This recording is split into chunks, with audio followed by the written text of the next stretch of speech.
When you want it the most, there's no easy way out. Yeah. Hi! Welcome to John's Journal. It's a brand new day, brand new life, and of course, it's a brand new vlog. Sana okay kayong lahat ngayon kasi at this moment, ngayong time na vinavlog ko to or finifilm ko to, nag-aalburuto na naman si Taal. Ang kapal ng usok ngayon dito sa Metro Manila, dito sa Makati. Sumilip ako sa labas, sobrang fog. They call it smog, as in. Tapos, hindi ko maintindihan yung amoy. Medyo masakit siya sa mata. I don't like it. And I don't like the vibe it's giving. It's giving early start of 2020. Parang ganun. Kasi diba, if you can remember, January 2020, nag-ash fall, namatay si Kobe Bryant. And then, ayun na, sunod-sunod na yung mga ganap ng 2020. And I don't think I can afford another 2020. Hindi ko na kaya. It's freaking me out. Iniisip ko pa lang, nag-freak out na ako. So, sana hindi siya magtuloy-tuloy. Sana, ganyan lang yan. Alam niyo yung isa sa mga kinaka-freak out ko ngayon, meron akong napanood about Nipah virus na kumakalat ngayon sa India. Sana makontain ka agad, sana mag-stop na doon, sana hindi na kumalat. Please, please Lord. So, to brush that feeling off, let's start the vlog. Today, I chose to talk about Christmas season. Bakit malungkot ang mga tao kapag paparating na ang Pasko? Pero bago natin pag-usapan kung bakit malungkot ang mga tao, lalo na ang mga millennials, kapag Christmas season na, pag-usapan muna natin yung mga masasayang memories natin kapag Christmas season. Preparing for school, Christmas parties, 'di ba? Sino hindi excited doon? Gigising, magmo-mall, pipili ng damit na susuotin mo, pili ng pang-exchange gift worth like, ang pagkakatanda ko parang mga 50 to 100 pesos yung amount. Tapos usually mga mug, picture frame, ano pa ba? Nakakainis kapag food yung nakuha mo, 'di ba? Minsan towel, sabon. Ayoko ng sabon, bad trip ako. Yung outfit ka na feeling mo, kinaganda mo. Basta. Tapos parang naalala ko nung high school days, parang puro Mossimo yung mga damit ko. Puro Mossimo shirt. Ayun yung naalala ko. Kayo ba? Anong brand nyo nung high school? Nung grade school, I don't think I have a specific brand. Kasi hindi pa ako nakakapamili kung ano lang yung gustong bilhin sa akin ni nanay. Hindi pa matchy-matchy. Nakakainis, diba? Wala kang freedom. So, ayun, nakakamiss yung mga ganong bagay. Tapos naranasan niyo mong mga rolling. Ako, oo. Kami ng mga pinsan ko. Isang barangay kami. Ang dami-dami namin. So, mga cousins ko, mga kapitbahay namin. Tapos naalala ko pa, ang leader namin nun, kapatid ko, si Ate Mern, si Dad. Hi, Dad. Tapos si Eric. Si Eric, kinakapatid ko yun. Best friend ni Dad, ng kapatid ko. Unfortunately, he passed away noong 2019. Nakakamiss din yung gagong yun. Pero ayaw naman, he's happy and at peace with God. So, bali silang dalawa yung leader namin nun kasi sila yung medyo mas nakakatanda sa amin. So, silang dalawa yung guide namin nun. Tapos, after mga rolling, kapag may kinita na kami, bibili kami ng, ang tawag dito, ice water. Yung nasa plastic. Tapos, alam mo yung halo-halo na kayo ng laway doon. I experienced it and I enjoyed it. Sobra. And I remember this one time pa na nasa isang subdivision kami. Tapos may isang bahay doon. Ayaw kantahan yun. Kumbaga, ayaw nilang magkaroling doon kasi may chismis na yung nakatira daw doon, yung matandang nakatira doon, aswang. Tapos sila, there, kami, ganyan. Sige nga, mga rolling tayo dito, kanta tayo dito. So, kinantahan namin yung bahay na yon. May lumabas na matandang lalaki. I remember his name. Malboro yung tawag sa kanya. Hindi ko alam kung real name na yun or tawag lang sa kanya yun, pero ayun yung tawag sa kanya. So now, after namin nung kumanta, nandun na kami sa part na namamas ko po. Doon na kami sa ganong part. Girl, ako yung tinatawag nung lalaki, nung matandang lalaki. Ako yung gusto niyang kumuha nung bigay niya. Siyempre, as a 6 or 7-year-old kid, nasa utak ko, aswang siya, kakainin niya ako, kukunin niya ako. So, iyak ako ng iyak, grabe. Tapos, I don't know kung ano nang nangyari, pero ang naalala ko, lumapit pa rin ako sa kanya. Though hindi naman ako pumasok ng bahay niya, doon lang sa may gate. Pero lumapit pa rin ako sa kanya, tapos inabot niya sa akin yung bayad niya, yung aginaldo niya sa amin. And then, nothing happened naman. Actually, mukha naman mabait yung tao. Hindi ko lang alam kung bakit talaga siya chismis na ganoon. So, it's just sad. Pero salamat, binigyan niya kami ng aginaldo at hindi siya aswang. Na-judge lang talaga siya ng mga tao. So, ayun, as years pass, as I grew older, Christmas season became more and more sad. Lalo na sa ating mga millennials, diba? I don't know. Hindi ko alam kung bakit. May scientific explanation ba dun? Kung bakit pag tumatanda tayo, lumulungkot yung Pasko? Or sa generation lang natin yun? So, naglista ako ng mga possible na reasons kung bakit malungkot tayong mga millennials, especially mga millennials, kapag Christmas season. This is because of our departed loved ones. Siyempre, di ba, nung andyan pa sila, nung kompleto pa tayo kapag holiday, masaya, di ba? Lalo na kapag we're talking about magulang. Nanay mo, tatay mo. In my case, lola ko. So, ilang Christmas na nawala siya, tapos nadagdagan pa ng ibang kamag-anak na malalapit sa akin, nawala na din. Tito, tita, and even friends. Lalo na yung mga kinuha ni COVID.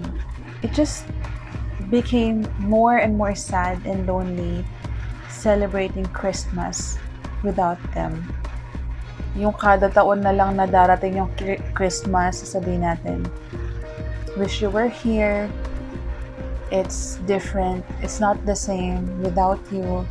Yung mga ganong linya natin, di ba? So, yeah. Second reason or second culprit kung bakit tayo malungkot kapag Pasko. It's, the issues of being an adult. Our responsibilities. Kasi hindi na tayo bata eh. Hindi na tayo like high school, elementary, college na kapag Christmas break, we will be on a break din, di ba? Hindi. We have to work. Minsan pa nagpapasko tayo sa office, di ba? So, ayun. Ang lungkot. And now, in connection with the responsibilities that we have as an adult, is we don't play anymore. Kaya tayo nabu-burnout kasi kayod tayo ng kayod, hindi na tayo naglalaro. Unlike when we were kids, diba, kapag pagod sa school, kala natin pagod na tayo. Pero pagdating natin sa bahay, after ng nap time natin, maglalaro pa tayo. And then, we will eventually feel good. We don't do that anymore. Ngayong adult na tayo. We don't play anymore. And the other reason that I can think of is nostalgia.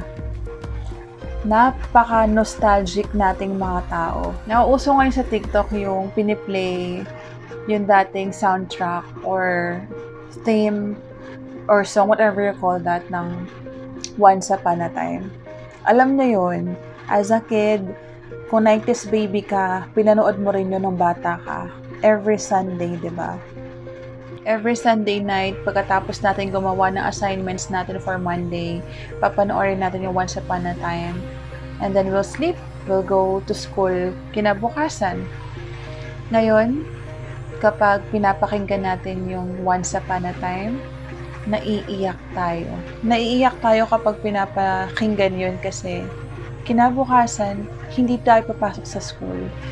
Papasok tayo sa work where we cannot play. Where stress and anxiety is our companion. So, kaya tayo malungkot. Kasi kapag Christmas season, imbes na, maging masaya, ang naiisip natin is yung mga responsibilidad. palagi natin na i-compare yung holiday noon sa holiday ngayon. Kasi sobrang ibang-iba na. And I think kaya feeling natin nag-iba ang holiday before sa ngayon. Kasi nagbago rin tayo. Nagbabago tayo ng pananaw sa buhay. Nagbabago tayo ng pag-iisip. And of course, mas nagiging responsable na tayo ngayon. So now it got me thinking, how can we avoid it? Paano tayo hindi magiging malungkot ngayong Christmas season? Itong una sa listahan ko is, I think we need to loosen up. We need to play. It doesn't necessarily mean na maglaro ka ng pangbatang laro. Pero, do things na, will make you happy, will make you feel inspired and motivated. Like in my case, this is what I love doing. Vlogging, facing the camera, nagsasalita mag-isa. This is what I wanna do. Plus, doing my makeup. Pangalawa, or dapat ito nga yung una eh. Let's pray for our departed loved ones. I know, at times malungkot or masakit pa rin kapag naiisip natin yung holidays na hindi na sila kasama, na wala na sila dito. But instead, we pray for them and thank them for the happy memories na iniwan nila sa atin. Next, take that nostalgia as a happy memory. Kapag bigla tayong may naisip na nostalgic na bagay or bigla nating naalala yung Christmas before, try natin na isipin na maging masaya. Let's just be thankful enough na nakaranas tayo ng magandang Pasko, ng masayang Pasko.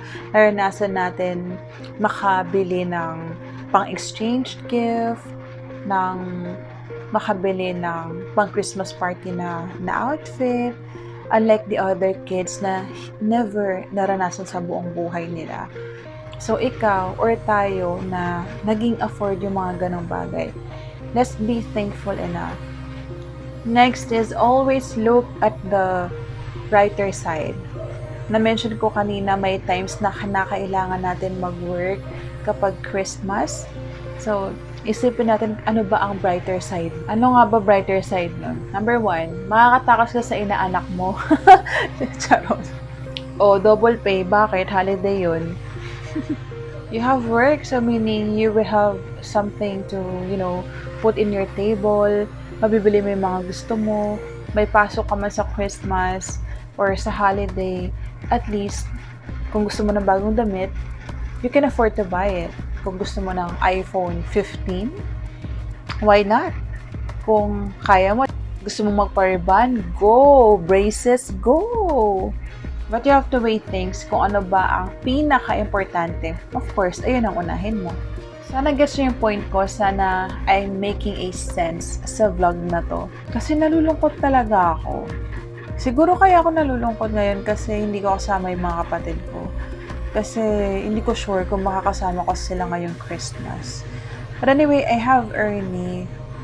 Sana wala siyang pasok sa holiday, sa Christmas. But teary-eyed na ako, no? Wala lang. Kasi nga, medyo nalungkot while doing this vlog. Tapos, kinda inaatake ng anxiety because of what's happening outside. Na ayun nga, na nag-alboroto si Taal. It's foggy, tapos si Nipah virus, sana hindi siya matuloy, sana ma-contain yun. Alam mo yun, sana ma-prevent ng government natin yung mga possible na mangyari, yung pwede bang i-close na yung borders, yung ganun. Basta, I don't know, it's giving me a lot of anxiety thinking about it. But I know whatever is happening to our lives right now is for a good reason. Hindi naman tayo bibigyan ni Lord ang hindi natin kaya, di ba? Mahirap naman talagang pilitin maging masaya during holiday kapag hindi ka okay. Pero pilitin mong humugot ng mga bagay na dapat mong ipagpasalamat. Be thankful. Ang importante, you're still here to celebrate this holiday. Meron dyan naghihingalo, humihiling ng another life, di ba? Pero it's the end for them. But ikaw, ako, tayo na nandito pa na malakas. Let's be thankful and enjoy our lives to the fullest. Ayun na lang muna siguro for today's vlog. Ingat po tayong lahat. Huwag nang lumabas kung hindi naman kinakailangan. Tapos, unfortunately, you have to wear your masks again dahil nga dito sa smog, whatever na to. So, ayun, mag-ingat tayong lahat, please. Before I officially end the vlog, I want to remind you that you are enough and beautiful the way you are. Thank you for watching Zhang's Journal. I'll see you again next time. Bye! Good night!